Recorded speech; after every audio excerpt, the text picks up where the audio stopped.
말씀 사도행전 10장 우리가 잘 아는 고넬료가 베드로를 만나는 그 사건에 대해서 살펴보도록 하겠습니다. 예, 이 사건에 대한 내용은 이미 다 알고 계시리라고 생각을 하기 때문에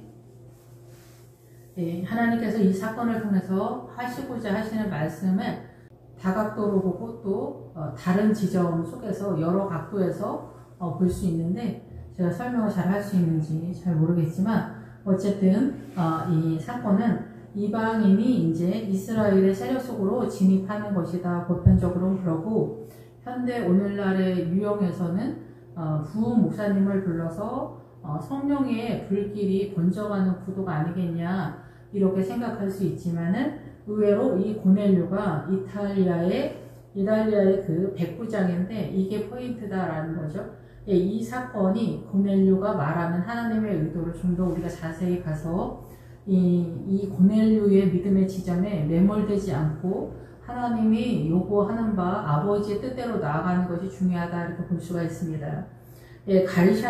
가이사라는 가이사의 통치권 속에 있는 사람 고넬료라고 하는 사람이 있는데 이 고넬료라고 하는 사람의 이름의 뜻은 분명하게 나와 있지는 않습니다. 그런데 가이사라는 오늘날 대한민국의 통치권이다 이렇게 보는 거죠. 물론 전 세계도 똑같은 상황이죠. 지금 오늘날은 그 프리메이슨의 시대죠. 그러니까 프리메이슨이 어느 특정 어떤 그것만 뿐만이 아니라 지금은 전 세계가 프리메이슨 시대에서 프리메이슨도 노동자 혁명입니다. 그래서 그 제일 위에 있는 사람서부터 밑에까지 다 이게 연결이 돼서 모든 사람이 다 같이 돌아가는 거예요. 노동자 혁명, 사회주의 그런 구도에 있어서 그래서 뉴월드 오더, 그래서 대한민국, 일본, 중국, 미국, 프랑스, 영국 이런 게 큰 집, 작은 집, 이모네, 누나네, 오빠네 이런 식으로 개인으로 보자면 그렇고 국가로 보자면은 일본, 중국, 한국 이런 식으로 돌아간다 얘기예요. 이 시스템, 이 정신의 세계, 이 문화와 전통, 소신, 신념, 가치관 속에서 각각 돌아가는데 가족이 하나의 어떤 룰이 있잖아요. 그 연결되어진 고리가 있는 것처럼 지금은 전 세계가 하나의 고리로 돌아가기 때문에 우리가 그 6월도 오다가 지금의 그런 시대일 것이라고 예상이 됩니다. 그리고 아버지 심판대 앞에서 이슬람 교도나 천주교나 불교나 무당 아줌마들도 주님 아버지 앞에서 핑계할 수 없는 시대가 되지 않았겠냐 이런 생각이 듭니다. 왜냐하면 복음이 다 드러났기 때문에 자기가 예수 그리스도를 영접하려고 하면 얼마든지 이제 영접할 수 있는 그런 시대가 된 거예요. 그래서 우리가 그 프리메이슨의 시대, 6월도 오더는 나쁜 것도 있지만 좋은 것도 있다. 그러니까 단절된 상태가 아니다는 거예요. 그러니까 사단은 그 6월도 오더 자기네 통치관 속으로 전체가 밖으로 돌아가지만 복음 안에서는 이것이 복음을 만날 수 있는 계기가 됐다. 또 이렇게 볼 수가 있는 거죠.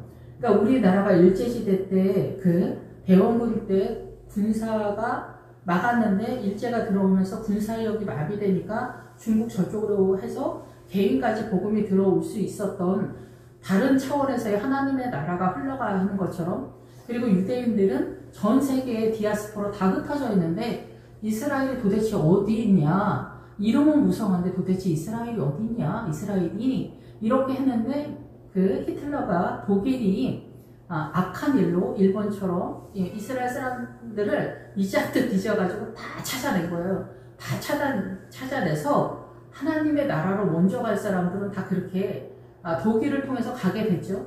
그런데 남은 자들이 어떻게 됐어요? 이스라엘 사람을 다 모아놨더니 국가가 독립이 선언이 되는 그런 놀라운 사건이 벌어진 거죠. 우리가 이렇게 사단 나라에서 하나님의 복음의 비밀을 찾아낼 수 있는 눈이 있어야 되는데 만약에 하나님의 나라의 복음을 찾아내지 못하면은 친일파 타령이나 하면서 사단이랑 그 구판을 벌리는데 동참하는 결과가 계속 나온다는 거죠.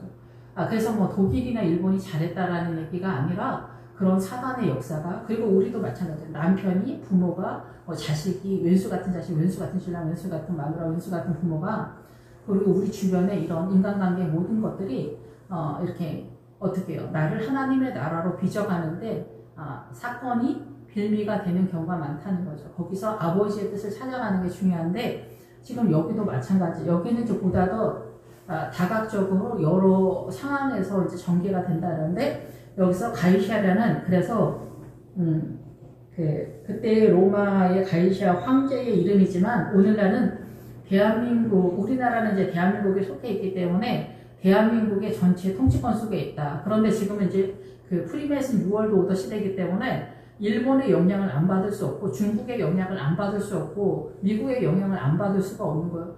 그래서 이 전체적으로 돌아가는 그래서 전 세계가 하나의 시스템 속에서 이미 돌아가는 시대가 되지 않았느냐 이렇게 보는 거죠. 그래서 대한민국만 독자적으로 움직일 수 없다. 그래서 친일파 얘기를 하더라도 우리가 또 협상을 하면서 가야 되는 것들도 필요하다라고 볼 수가 있는 거죠. 왜냐하면 대한민국의 이익을 위해서. 그죠? 예, 그래서 여기서 가이샤리에 단절을 하게 되면은 우리가 바보가 되기 때문에 그래요. 그러한 것들에 대해서 우리가 조금 더 유념할 필요가 있지 않겠냐. 이렇게 볼 수가 있죠. 그래서 이 가이샤리의 통치권, 고넬료라고 하는 사람은 이 가이샤리의 통치권, 세상의 그 가치에 대한 정신의 세계를 갖고 있는 사람의 대표성을 띠는데 이 사람이 백부장이라는 거죠. 백부장이면 100명의 사람을 이끄는 세력인데 로마 군대의 세력은 뭐냐면 기본 군단은 600명의 세력이에요. 600명. 6은 사단의 숫자죠. 그래서 6은 사단의 숫자인데 사람한테 100, 6개를 나눠서 이 600이라는 숫자가 전체 개념이 있지만은 교회 공동체 전체에 이 사람의 세력과 김집사, 이집사, 각집사, 채집사 이렇게 있으면 이 사람들의 상황이 다 틀린단 말이에요. 사단한테 메인 바가 다 틀리고 믿음의 내용을 확보한 내용이 다 틀린 거예요. 그래서 내가 믿음에 확보한 것을 가지고 있는 것과 이 집사가 가지고 있는 걸 보면서 연합전선을 띄는 거고 사단한테 매이는 것은 단절하는 거, 베어내는 것으로 가는 거예요. 그래서 이러한 문들이 열려야 되는데 이 백부장이 등장하는 게 뭐냐는 거죠. 여기서 우리가 이방인에 대해서 단순하게 복음이 열렸다라고만 볼 수 있는 게 아닙니다. 여기서 이제 여러 상황으로 전개가 되는데 제가 설명을 잘 할 수 있을지는 잘 모르겠지만 어쨌든 여기서 백부장이라고 하는 것은 뭐냐면은 기본적으로는 교회 공동체에 사단나라에 속한 선의 개념에 군대의 세력에 해당되어지는 세력이 교회 내에도 필요하다. 왜냐하면 사람들이 교회를 이해하지 못하기 때문에 사단나라의 선이 들어오는 거예요. 그래서 사단나라라 하나님의 나라야 경계선이라고 우리나라식으로 보자면 38선이다. 38선에서 나타나는 어떤 현상과 같은 사건이 지금 고넬료 사건이라고 저는 이해를 합니다. 그래서 이 고넬료 사건의 구제의 사건이 교회는 꼭 필요한 것만은 아닌 거예요. 네, 그런데 이게 동원됐을 때 복음을 끌어들이는 예수 믿지 않는 사람한테 복음을 전할 때 이 사람들이 알아먹는 언어이기 때문에 이 구제가 동원이 되는 거예요. 그런데 이거는 세상 하나님을 믿지 않는 불교 신자, 이슬람 아니면 무당 아줌마들도 다 가지고 있는 게 이 구제. 예, 그들도 기도를 하고 기도는 하나님께 하는 거지만 어쨌든 구제가 그렇다라는 거에서 사단나라의 선의 개념으로 이 고넬료가 자기가 알고 있는 최고의 선의 경지를 하나님의 나라로서 전체 개념으로 이해를 했기 때문에 이 고넬료라고 하는 목회자라고 볼 수가 있는 거예요. 나중에 이제 전체적으로 얘기를 하고 다시 얘기하겠지만은 이 고넬료는 기본적으로는 이방인이랑 원래 이스라엘이 밥을 먹지 않았어요. 밥을 먹다 보면 문화가 섞이기 때문에 이스라엘이 이방인한테 넘어갈 수가 있잖아요. 그래서 일단 차단을 해버린 거예요. 그런데 복음이 오면서 이제는 성령님께서 주의 영이 독자적으로 성령께서 이스라엘들 성도들을 이끄는 믿음의 자선, 십자가의 자선이 분명하기 때문에 이제는 마귀랑 싸워서 이기기에 주님이 자신이 있는 거죠. 십자가를 들고 뛰기 때문에. 그런데 그전에는 십자가가 없어서 믿음을 세우는 것도 어렵지만 세상이 밀고 들어오면은 다 나가 떨어지는 그런 상황이다라는 거예요. 그래서 지금 이스라엘도 굉장히 복음을 갖고 있는 것 같지만은 그들도 이 세상에 대한 문화와 전통에 여전히 공격을 당해서 바벨론적 신앙관에서 탈피를 하지 못했다 이렇게 보는 거예요. 그러니까 바벨론한테 공격당했다라는 것은 믿음과 사단나라가 섞여 있는데 구분을 못하는 지경이다라는 거죠. 그래서 여기서도 가이샤랴가 고넬료라 하는 사람이 있는데 이게 이탈리아 부대라는 거예요. 그래서 군대의 백부장이라는 거죠. 예, 그래서 그 부대는 600으로 돌아가거든요. 기본적인 거에서는 600군단. 근데 여기서 백부장이죠. 그래서 여러분이 이해가 되실지 모르겠지만은 100이라는 숫자는 굉장히 큰 숫자예요. 그 군대는 돌돌 말다라는 그런 뜻이에요. 그래서 포섭을 한다는 거예요. 그래서 사단나라의 선의 개념이 구제로 사람들을 묶는다는 거예요. 그래서 구제를 하는 사람 보면 어마어마하게 훌륭하다, 봉사한다, 뭐 헌금한다, 뭐 구제금을 낸다 이러면은 사람이 막 1000% 좋아 보이는 것처럼 우리가 이해를 한다라는 거죠. 그렇게 사단나라에 통용되어지는 군대의 세력만큼이나 막강한 선에 대한 자산이라고 생각을 했다는 거예요. 그런데 이것을 이 베드로는 속되다라고 이해를 했다라는 거예요. 그건 그렇게 중요하지 않다. 그러나 우리가 사단나라에 살아갈 때 현상적으로 우리한테는 중요하다. 영에 속한 하나님의 나라에 본격적으로 이해도가 떨어졌을 때 그 고넬료는 이것이 최고의 하나님의 나라라고 이해했다라는 거예요. 그런 의미에서 군대 장관 백부장의 파워력이라는 거예요. 그래서 지금도 많은 교회가 이 구제나 헌신이나 희생이나 이런 거에 매몰되는 경우가 많은데 이거는 하나님의 나라에 들어오는 38선과 같은 경계선이라고 볼 수가 있다라는 거죠. 베드로가 이건 속되다라고 얘기했기 때문에 이 속되다라는 단어가 앞에서 계속 말씀을 드렸지만은 모든 물건을 통용하고 하는 그 통용하고에 속한 그 속되다라는 단어가 여기에 속한 단어예요. 그래서 세상에 속했다라는 거예요. 세상에.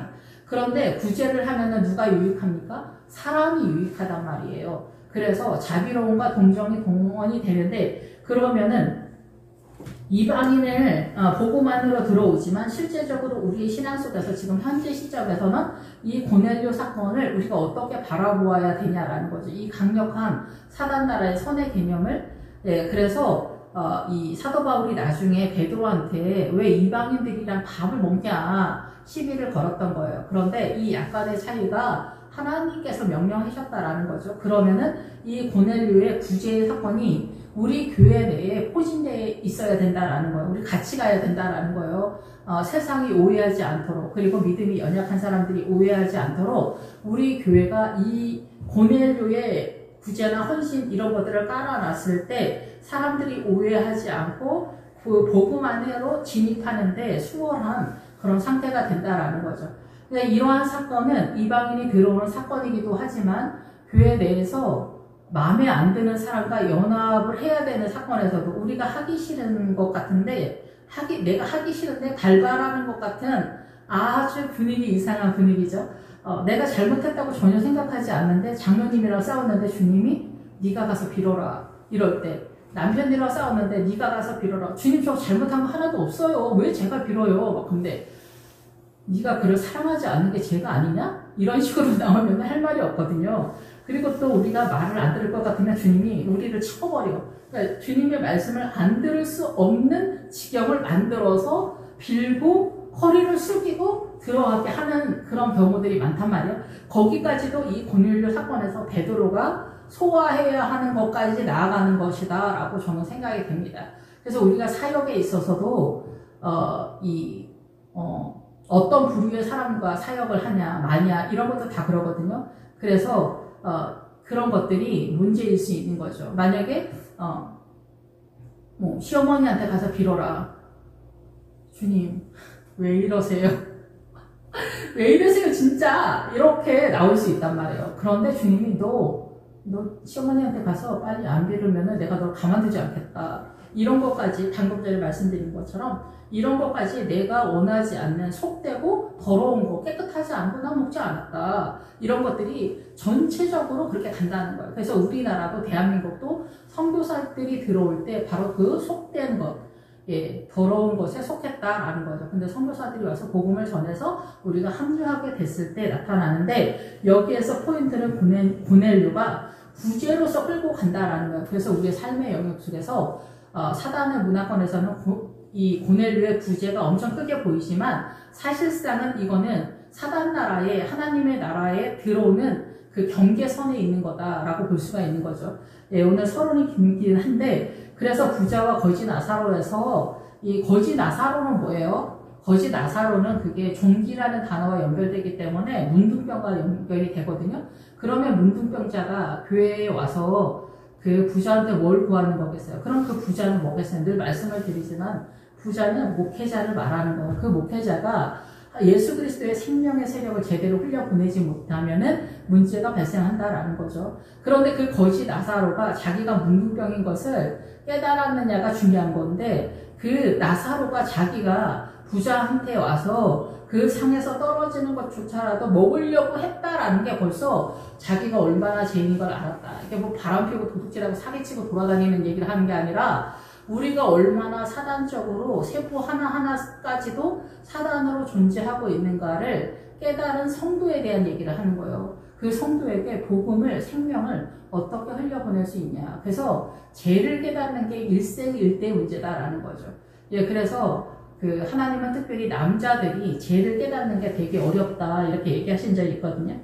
예, 어쨌든 그래서 이 가이사랴의 통치권 속에 있는 그 고넬료는 사단 나라의 그 자산이에요. 군대의 세력으로 100명의 세력과 전체 개념은 600명의 군단의 세력 속에서 들어오는 세력이기 때문에 이 사단 나라의 구제와 봉사, 희생 이런 것들이 얼마나 교회 내에서 세상에서 막강한 파워를 자랑하느냐, 이런 것들을 우리가 이해를 하고 이 방법으로 전도를 뚫고 나간다 이렇게 볼 수는 있습니다. 그렇지만 이것은 속되고가 세상에 속해서 생명체계 연결되지 않는다라고 계시록 21장에서 그렇게 나와 있기 때문에 이 일을 통해서 하나님의 나라를, 아버지의 뜻을 깨달아가는 게 중요한 거예요. 그래서 여기서 고넬료가 예수님을 그 환상 속에서 주님을 만나지만은 여기서 자기를 섬기는 사람 두 사람과 경건한 사람을 불러서 이야기를 하는 거거든요. 그 7절에 보면은 오늘 순서가 좀 왔다 갔다 하긴 한데 이 설명이 좀 이렇게 막 섞여 있기 때문에 제가 설명을 좀 두서가 없이 하는 것 같긴 한데, 마치 말하던 천사가 떠나며 고넬료가 집안 하인 둘과 부하 가운데 경건한 사람 하나를 불러.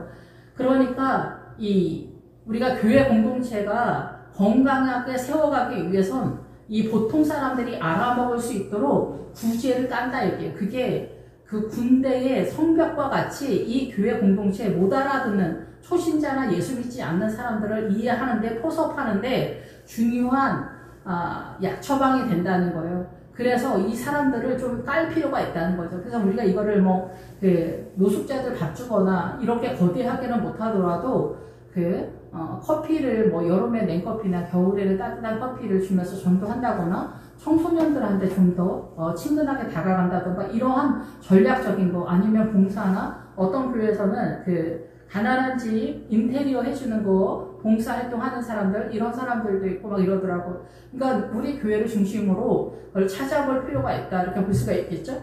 그래서 이 일을 추진하기 위해서는 경건한 사람 하나를 불러서 부하 2명을 짝을 지어준다는 거예요. 이건 단순히 베드로 목사님을 불러서 부흥회 한번 한다고 해서 되는 일이 아니라, 이 베드로가 거하는 욥바라고 하는 아름다운 성에 도달하기 위한 믿음의 자산을 이 고넬료라고 하는 사단나라의 선의 개념으로 일단 우리가 습득한 하나님의 나라라고 생각되어지는, 예상되어지는 것을 가지고 뛴다는 거예요. 그래서 욥바라고 하는 데까지 뛴다는 거예요. 그러니까 지금 그 고넬료가 있는 이 교회 공동체는 우리가 이 고넬료가 예수 안 믿는 사람이라고 생각하면 안 돼요. 여기서 이 고넬료가 기도를 하고 구제를 한다고 그러잖아. 근데 실제적으로 이 사람이 군대 장관인데, 이스라엘의 여호와 하나님을 믿었으니까 이렇게 나오겠지만 실상 사건에서는, 그런데 우리가 이 군대의 백부장이 한가하게 9시에 기도하고 오전에 기도하고 이렇게 여유 있고 그렇지 않습니다. 근데 우리가 소방서나 경찰이나 군대 장교나 이런 사람들이 사사롭게 일하고 돌아다니고 그렇게 잘 안 됩니다.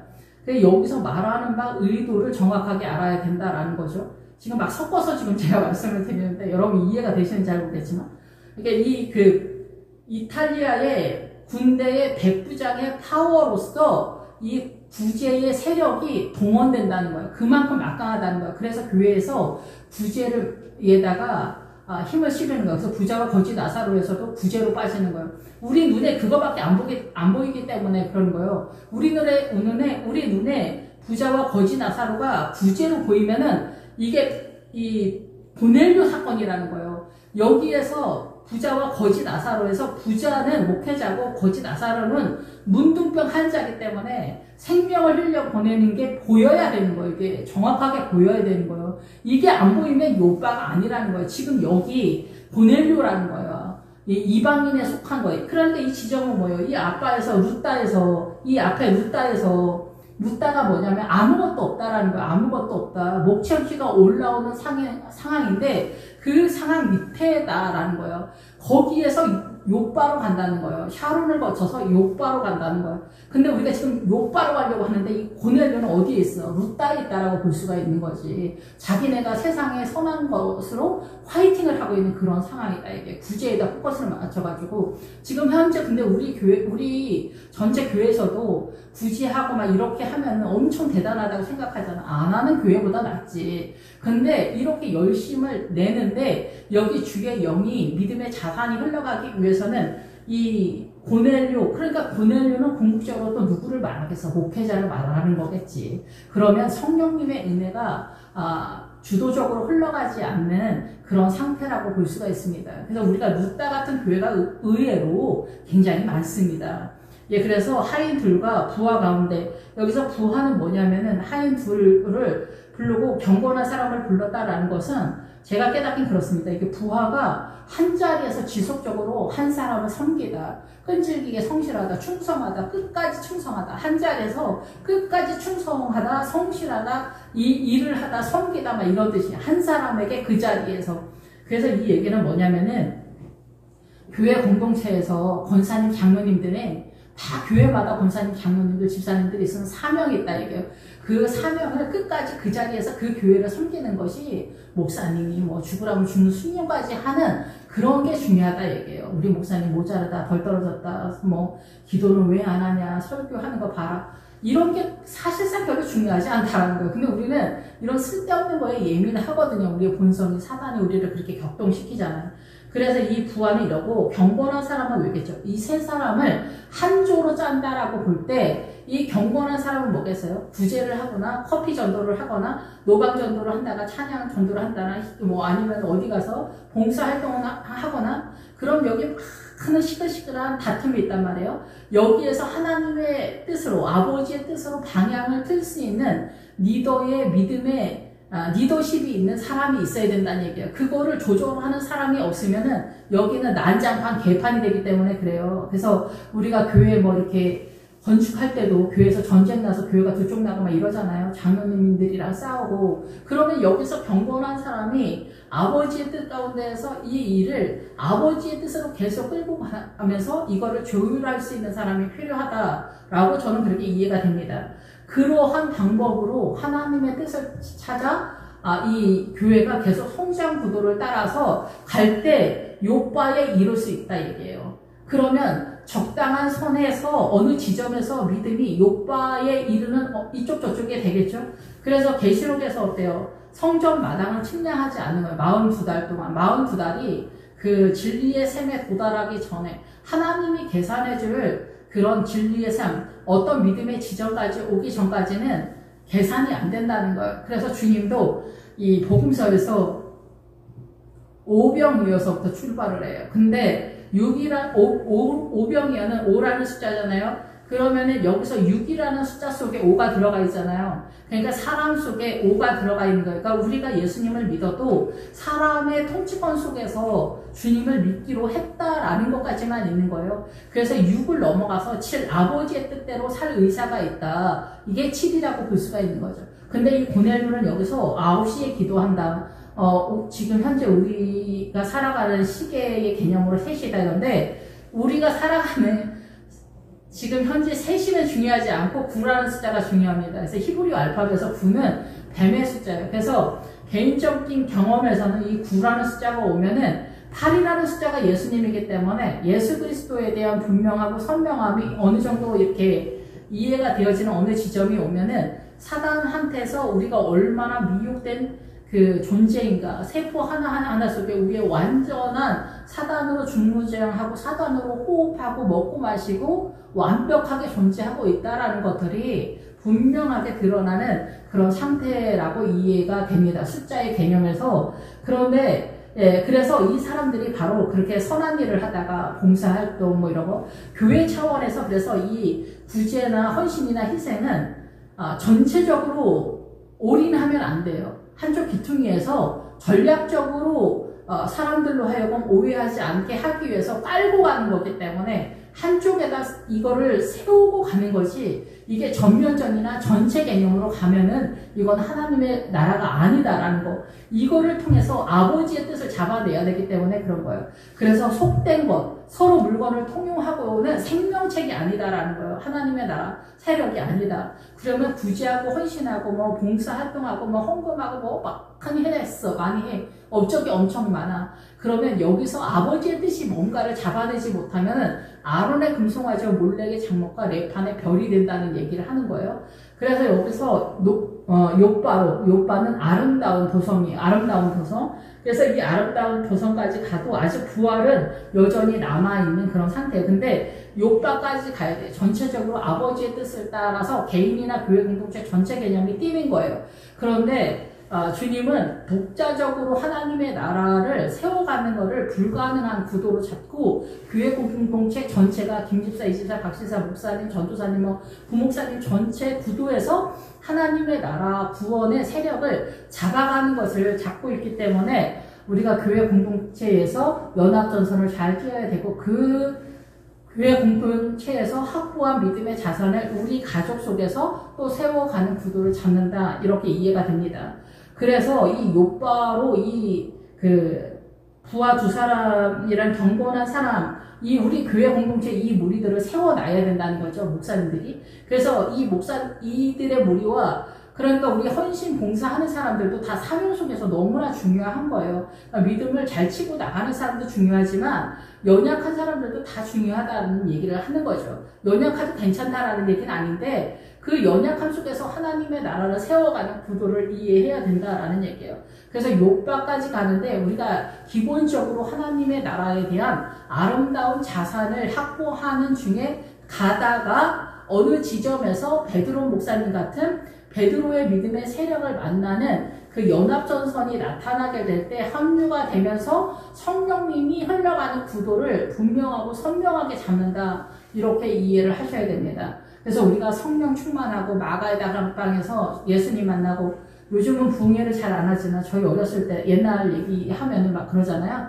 그럴 때 성령님 만나고 그래도 깜깜은 완전 깜깜입니다. 앞에서도 그 사도 바울이 예수님을 만났지만 거기서는 3일인데 일정 기간을 얘기하는 거예요. 그래서 한동안 깜깜하다 얘기해요. 그 깜깜하다가 아나니아를 만났을 때에야 비로소 어느 지점이 됐을 때야 비로소 음식을 먹는다 얘기를 하는 거예요. 하나님의 영의 양식을. 예수님을 다메섹에서 만났다 해서 성령 충만함으로 우리가 성령님을 만났다고 해서 이러한 것들이 한꺼번에 쫙 열리는 게 아니라 인생 전체 속에서 그 고난과 역경 속에서 우리 이 안에 밑에 하나님의 나라 생수가 흘러가거든요. 위에는 천둥, 번개, 뭐 태풍이 치는데 휘몰아치는데 이 밑에 하나님의 생명수가 흘러가요. 이거를 잡아가는 거예요. 이거를 잡아가요. 그러니까 우리는 맨날 진짜 죽을 지경이다 이렇게도 볼 수가 있습니다. 어쨌든 그래서 욥바까지 가는 거예요. 그래서 욥바에서 부활의 신앙을 만나게 되는 거죠. 다비다가 만났던 것처럼 여기서도 이런 구제를 통해서 욥바로 가게 되는 거고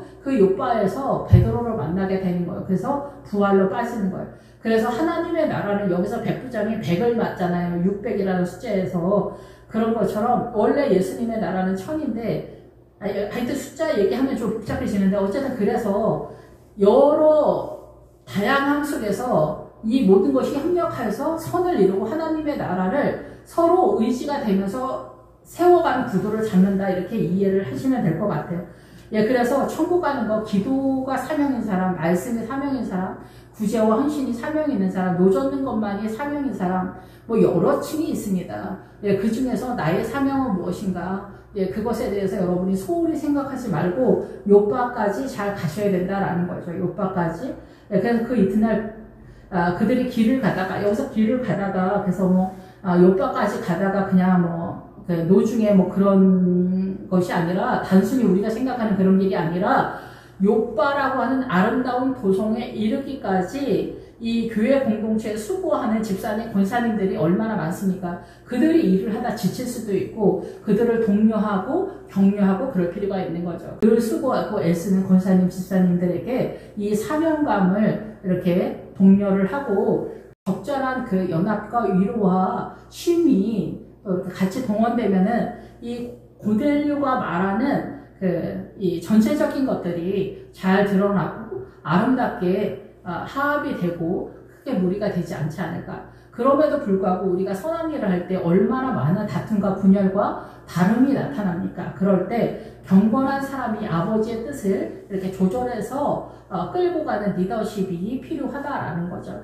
그래서 믿음 좋은 사람을 항상 그 앞에다 세워주고 아니면 그 무리 한 명씩 세워서 어떤 사명의 파트들을 나누는 데 있어서 이 상황을 그 자리에서 끝까지 충성하는 사람들 두의 세력과 꼭 두 명이라는 게 아니라 두 명의 세력과 믿음 아버지의 뜻을 끌고 가고 그쪽으로 방향을 틀 수 있는 리더십이 있는 믿음의 사람을 붙여서 어떤 일들이 이루어지도록 교회 공동체에서 구도를 잡아야 된다라는 거죠. 그래서 우리가 교회 전체가 요바로 각 가정이 믿음의 가정이 되는 세력화가 되도록 연결되는 것까지 그래서 그 성에 요빠 성에 가까이 간 거예요. 그래서 베드로가 기도하려고 이쯤에 또 베드로 목사님은 지붕에 올라가는 그 시각은 제6시더라.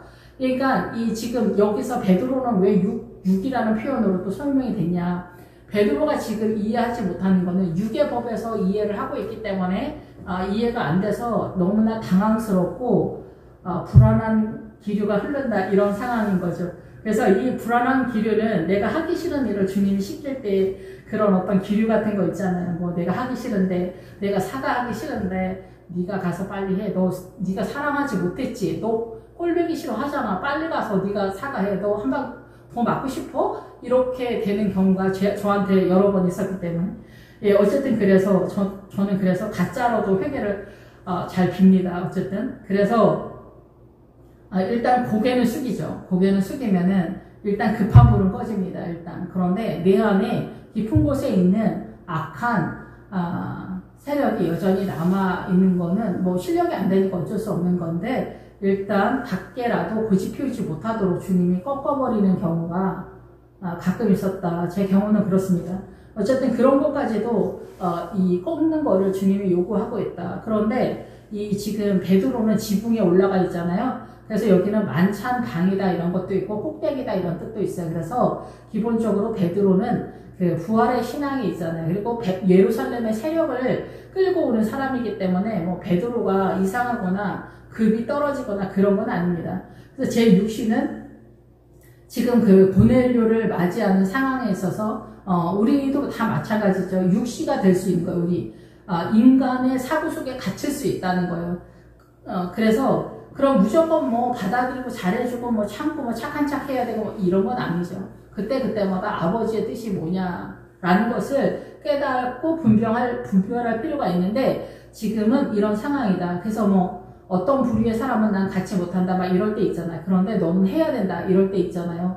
저는 이렇게 고급하거나 수준이 있거나 뭐 사랑이 많거나 온유하거나 이런 사람이 아니어가지고 그 주님이 저한테 너는 평민이다 이렇게 말씀하신 적이 있거든요.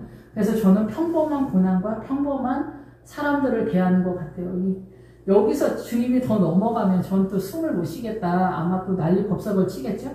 그런 것만큼이나 아마 이 베드로도 이 고넬료를 받아들이는 것이 너무나 놀라운 사건이었다. 이렇게 볼 수가 있는 거죠. 그리고 교회 내에서도 김 집사가 너무 못된 짓을 하는데 가서 복음을 전해라. 주님, 김 집사는 안 됩니다. 사랑 고쳐서 쓰는 거 아닙니다. 그럼 주님도 딴소리 하지 말고 빨리 가서 그 김 집사한테 너 그 이번에 그 교회 그거 하는 거 그 김 집사님한테 줘. 옛날에 어떤 목사님이 그 어떤 교회 사모님한테 1,000만 원을 주라고 했대요. 자기네 교회도 교회 헌금이 그때 무슨 일이 있어서 많이 들어왔어. 그래가지고 그 사모님한테 1,000만 원 주라 그랬는데 제가 아는 목사님이 저 사모님 얼마나 이상한지 아세요? 하나님, 주님 막 이러면서 주기 싫어 막 이렇게 한 거야. 주님이 감동을 줬는데 안 들은 척 한 거야. 예, 그래서 자기가 나중에 어쩌고 저쩌고 하면서 회개한다고 막 그런 얘기 하더라고요. 그래서 우리는 이렇게 어떠한 사건이나 내가 불편하게 생각하는 사건이나 회개를 하거나 어떤 일을 추진하거나 그 사람이나 연합을 해야 된다거나 뭐 아니면 불교 신자인 옆집 아줌마가 엄청 못된데 가서 전도하라 그러면 전도하면서 뭐 꼿꼿하게 할 수 없잖아요. 뭐 사가지고 가야지. 아, 그 사람이 항상 나한테 해코지를 했는데 저 사람 안 믿는다니까요, 주님. 아, 이렇게 웃기지 말고 가라고. 그러면 우리가 막 여기 다 베드로처럼 너무나 당황스러운 거예요. 불편해. 마음이 의심이 가고 불편해. 하기 싫어 막. 남편한테 사과해라. 뭐 자식한테도 사과하라. 이게 다 쉬운 게 아니잖아요. 이런 모든 것들이 이 고넬료의 사건에 이방인을 받아들이는 것만큼이나 다 우리가 불편하게 생각하는 전체 다 들어간다고 여러분들이 이해하시면 될 것 같아요. 그래서 이 모든 근데 이 고넬료는 그 세상에 속한 선의 개념, 구제의 세력으로 아버지를 따르는 그 교회 공동체 누따 정도에 속한 교회 공동체라고 이해를 하시면 될 것 같습니다. 그 베드로의 입장에서는 제6시에 그러니까 육의 세력에 있는 사고인 거죠. 이 사건에 있어서 다른 건 그런 건 아니지만 그가 시장하여 그 지붕에 올라갔는데 어떤 사람들이 시장에서 먹고자 하며 사람들이 준비할 때 항우란 중에 그래서 이 얘기는 시장하여 매우라는 단어가 많이 들어가는데 매우 배고프다, 매우 먹고 싶다, 매우 갈증내다, 매우 맛을 알고 싶다 막 이런 거예요. 그래서 정말 뭐 성령님 타령을 저렇게 상도 뭐 김지사님은 저렇게 하고 뭐 이 권사님 저렇게 뭐 성령님이 어쩌고 저쩌고 하는데 나도 진짜 성령님을 만나고 싶다. 성령님은 도대체 어떻게 하는 거야? 성령님은 왜 나한테는 안 역사하는 거야? 성령님 제발 나한테 역사 좀 해주시라고. 나는 진짜 어떻게 돌아가는지 모르겠다. 앞에서도 모세를 통해서 이 믿음을 어떻게 세워가는지 우리는 모르겠다. 아론아 네가 우리를 이끌어라. 그래서 아론에 금송아지 우리가 알고 있는 업적이나 헌신, 봉사 이런 걸로 신앙의 토대를 다 쌓고 이게 다 전부다라고 생각한 거예요. 그래서 우리는 사단나라에서 믿음이 연약한 사람들은 다 이 고넬료의 세력 속에서 매몰되어 있다 이렇게 볼 수가 있는 거죠. 성령님 안으로 들어오는 그 성령님 안으로 들어가고자 하는 간절한 열망이 있는 사람이 있어. 그런데 하늘이 열리면 한 그릇이 내려오는데 큰 보자기 갖고 네 기를 메어 땅에 들이었다. 그래서 한 그릇은 하나의 그 옷과 같이 하나의 세마포 보자기처럼 큰 거에 네 개의 그 세력이 내려오는 거예요. 네 개의 세력이 내려서 땅에 들이었는데 그게 각종 네발 가진 짐승과 기는 것과 공중에 나는 것. 이것은 뭐냐면은 그 사단나라의 그 전체 개념이에요. 우리의 존재의 전체 개념이에요. 여기서 이거 설명 다 못하고 그 보자기는 그릇의 개념이면서 옷의 개념이거든요. 그래서 이것을 그 그릇에 담는다 이러거든요. 여기다. 그래서 이 모든 것들을 베드로 네가 이해할 수 없다라는 거죠.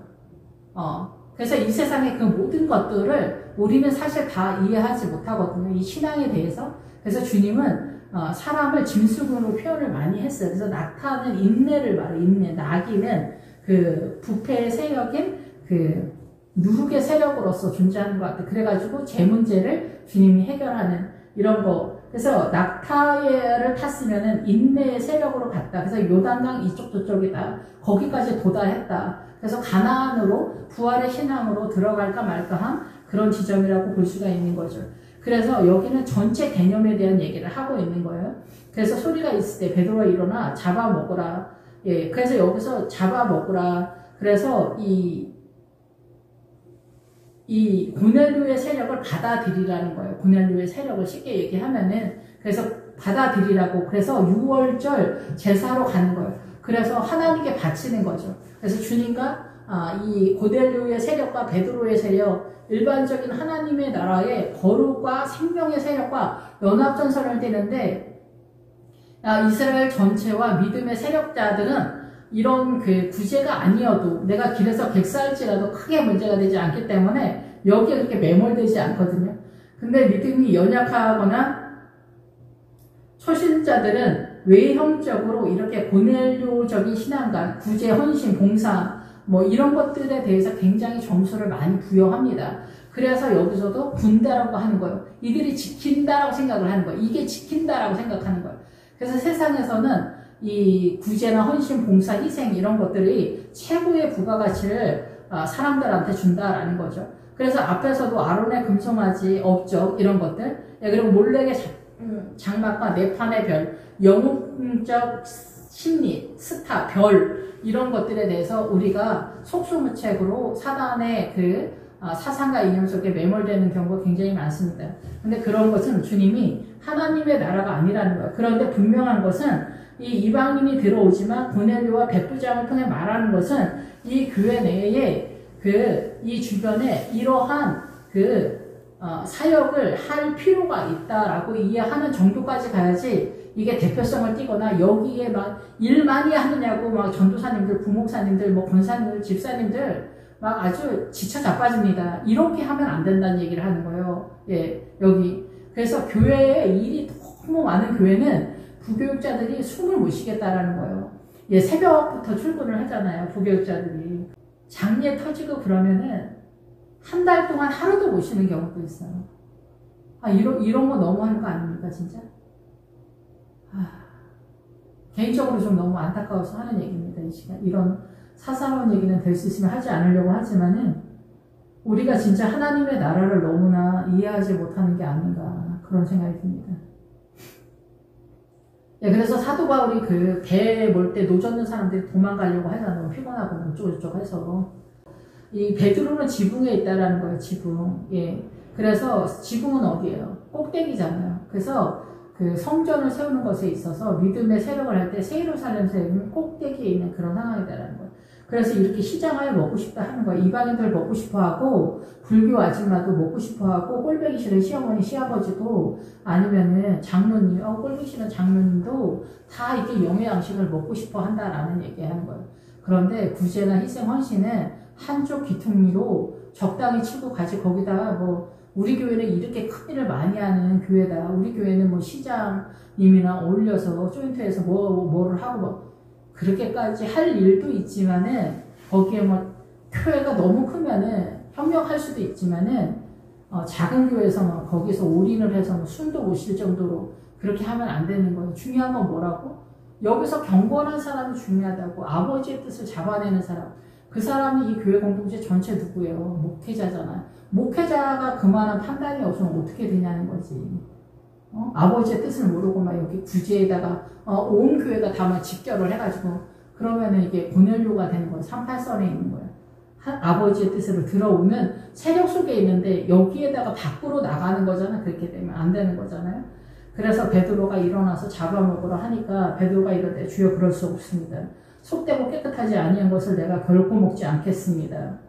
그래서 모든 것을 통용하고 이거를 우리가 지금도 많은 교회에서 최고의 믿음이라고 생각하거든요. 유튜브 같은 데 보면 11조를 꼭 해야 됩니다. 이런 제목하고 이런 설교를 하는 거는 진짜 하수 중에 진짜 하수입니다.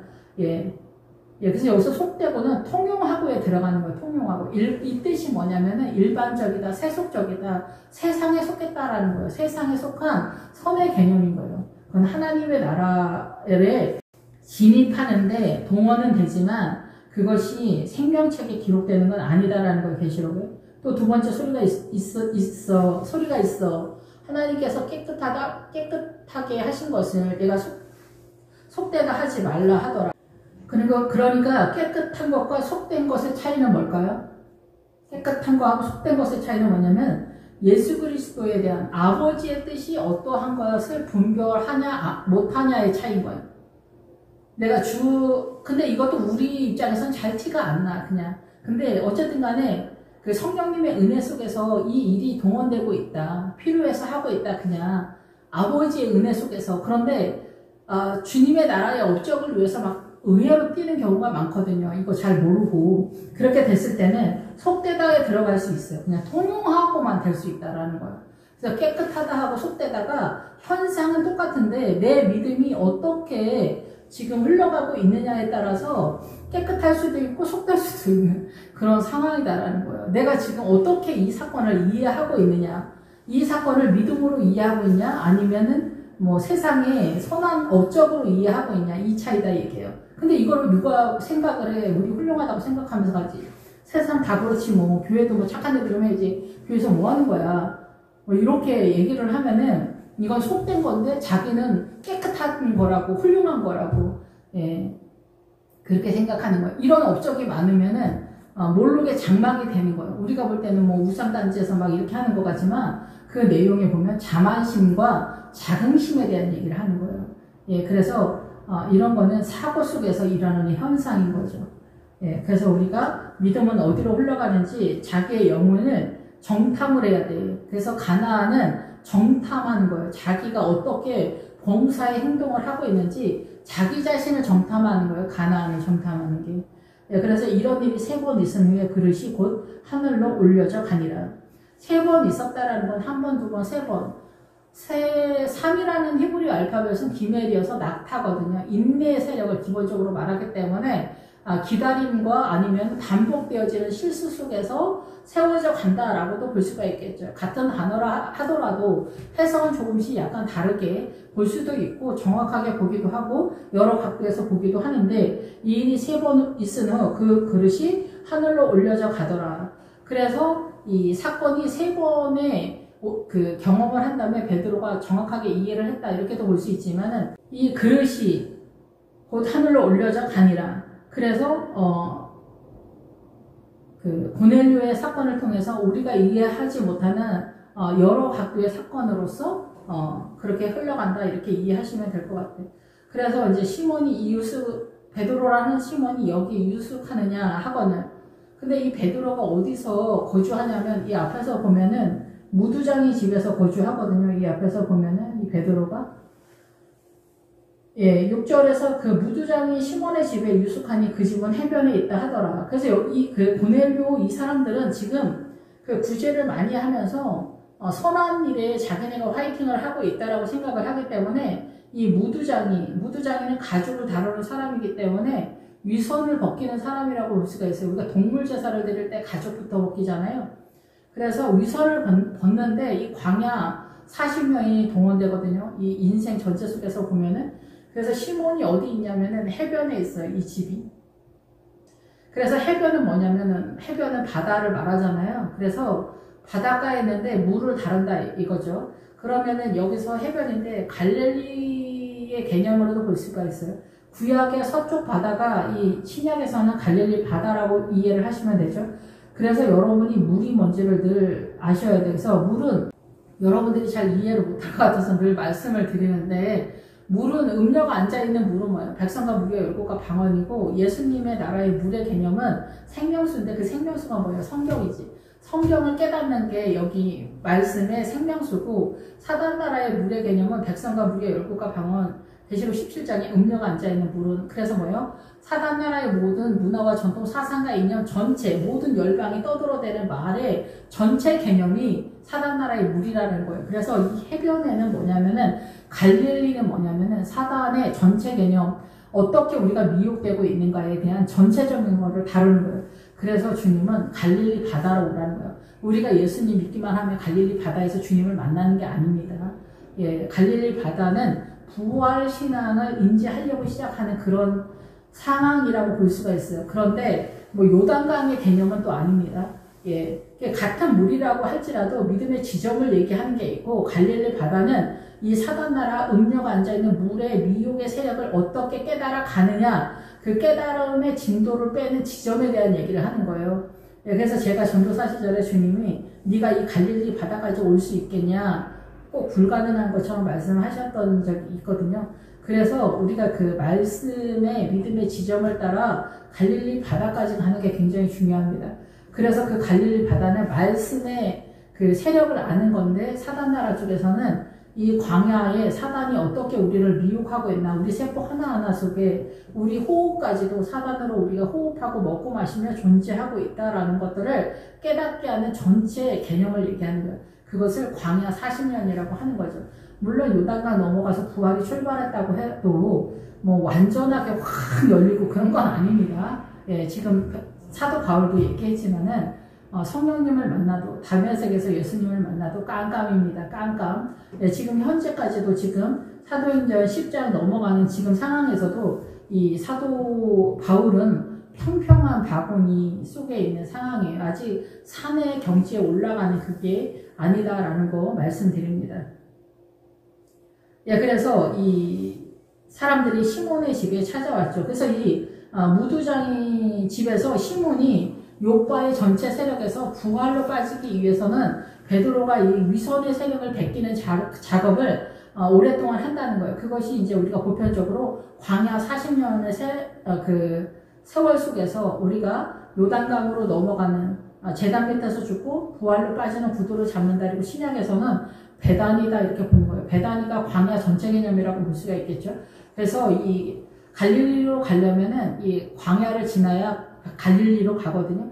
그래서 이 광야는 사단 나라로서 호흡하고 먹고 마시는 그런 미혹의 세력을 전체적으로 성경 전체로 깨닫는 부분에 대해서 이해를 해야 되고, 사도행전은 기본적으로 부활의 노선에 대한 얘기를 하고 있다. 이렇게 이해하시면 될 것 같습니다. 예, 그래서 베드로가 내려가 그 사람들을 보고 이르되 내가 곧 너희가 찾는 사람인데 무슨 일로 왔냐.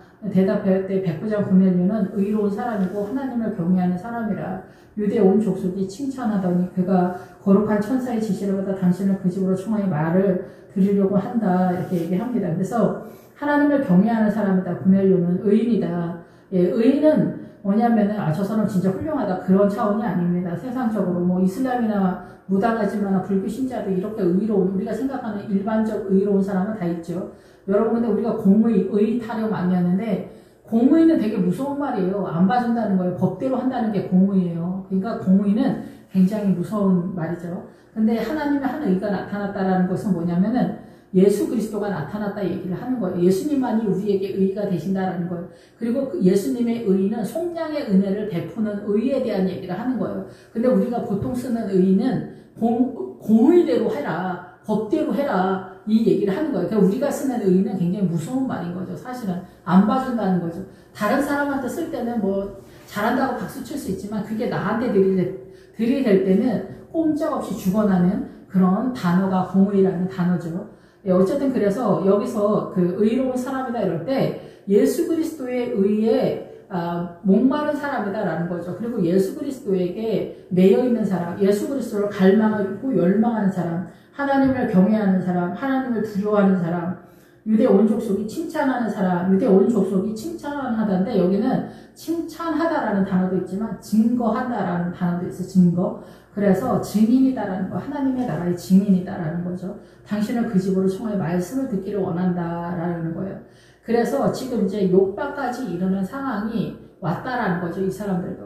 그래서 이 베드로의 세력에서 이제 성령님의 은혜 가운데 그 실제적인 하나님의 나라의 세력으로 들어가는 거죠. 그러면 부자와 거지 나사로에서 눈에 보이는 부자와 거지 나사로에서 구제로 하나님을 섬겼다면, 육적인 법에서 구제로 하나님의 나라를 이해하고 그런 식으로 화이팅을 열심히 했다면 이제는 베드로를 통해서 그게 그 얘기가 아니었군요. 생명의 법으로 나아가야 되는 거군요. 예, 그리고 거지 나사로 노숙자가 아니라 우리가 문둥병 환자군요. 우리는 죄인이군요. 그러면 주님, 제가 어떻게 죄인입니까? 주님, 저는 이 죄에서 나가고 싶습니다. 이게 죄군요. 그러니까 우리의 선악간에 우리가 옳음을 따지는 것조차도 죄고, 남편이 왕노릇 하는 것도 죄고, 아내가 하와의 생명의 노릇을 못하는 것도 죄고, 자녀를 말씀으로 사랑으로 온유함으로 양육하지 못하는 것도 죄고, 판단하고 정죄하는 거, 미워하는 거, 이런 것도 다 죄구나 라는 것들을 알게 되거든요. 그리고 내 안에 생명이 조금도 일도 없는 것에 대한 그런 발견들이 계속해서 나가는 거예요. 그래서 이 베드로를 찾아갔다고 하거든요, 이 사람들이. 그래서 간절히 찾는다라는 거예요. 하나님의 말씀은 욥바의 세력.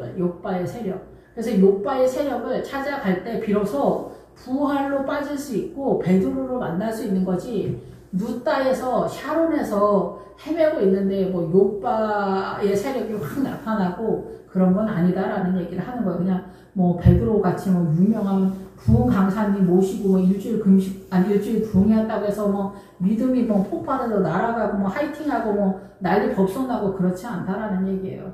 예, 그래서 믿음은 속일 수 있는 것이 아니다라는 얘기죠.